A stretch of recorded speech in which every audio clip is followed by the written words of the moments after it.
চাচ্ছি সবাই আসবে ইনশাল্লাহ, বিএনপি দলবদ্ধ হয়ে ইনশাল্লাহ আসবে। সব দল যখন আসছে, জামাত আসছে, চরমোনা আসছে, ছাত্র জনতা আসছে, ছাত্র দল, হ্যাঁ, যুব দল, স্বেচ্ছাসেবক দল, এরা সব ইনশাল্লাহ আসবে। এ জায়গা তো সবারই দরকার আসা, যে আমাদেরই আসা উচিত, কিন্তু উপর থেকে জানি না কেন, এইটাই তো হ্যাঁ আসবে ইনশাল্লাহ, আশা করা যাচ্ছে আসবে ইনশাল্লাহ। আওয়ামী লীগকে নিষিদ্ধ করার দাবিতে আওয়ামী লীগ আমাদের উপর বর্বর হামলা চালিয়েছে। দীর্ঘ 16 বছর ধরে আওয়ামী লীগের এই বর্বর হামলায় আমি নিজে সহ আমাদের প্রতিষ্ঠান এর ছাড়াও আমাদের দেশের সকল মানুষ নিপীড়িত হয়েছে, নির্যাতিত হয়েছে।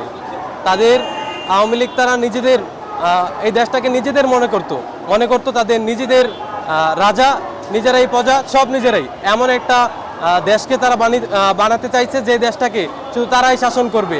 আওয়ামী লীগের 16 বছরে আমরা আমাদের অধিকার তুলে ধরতে পারিনি, আমাদের মুখের ভাষা আমরা সুন্দরভাবে প্রকাশ করতে পারিনি।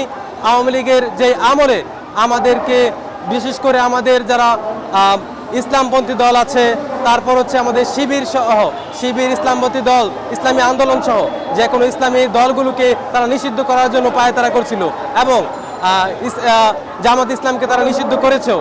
এর ছাড়াও তারা বিভিন্ন দল, গোষ্ঠী, মতকে তারা নিষিদ্ধ করেছে। আমরা চাই আওয়ামী লীগের এই বর্বর হামলা করেছে আমাদের ওপর, আমাদের শিক্ষার্থীদের ওপর যে বর্বর হামলা করেছে, তাদের এখনো নিষিদ্ধ করা হচ্ছে না। আমরা এই শাহবাগে আন্দোলন থেকে আমরা জানিয়ে দিতে চাই, আওয়ামী লীগকে দ্রুত নিষিদ্ধ করা হোক। আওয়ামী লীগকে যদি নিষিদ্ধ করা না হয়, পরবর্তীতে যে কোনো ধরনের আন্দোলন সংগ্রামে আমরা নিতে প্রস্তুত।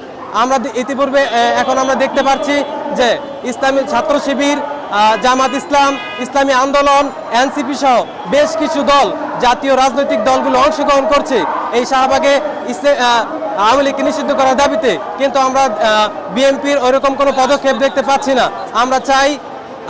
আমরা চাই বিএনপি সহ অন্য যে দলগুলো আছে, সকল দলগুলো যাতে আওয়ামী লীগ নিষিদ্ধ করার দাবিতে অংশগ্রহণ করে।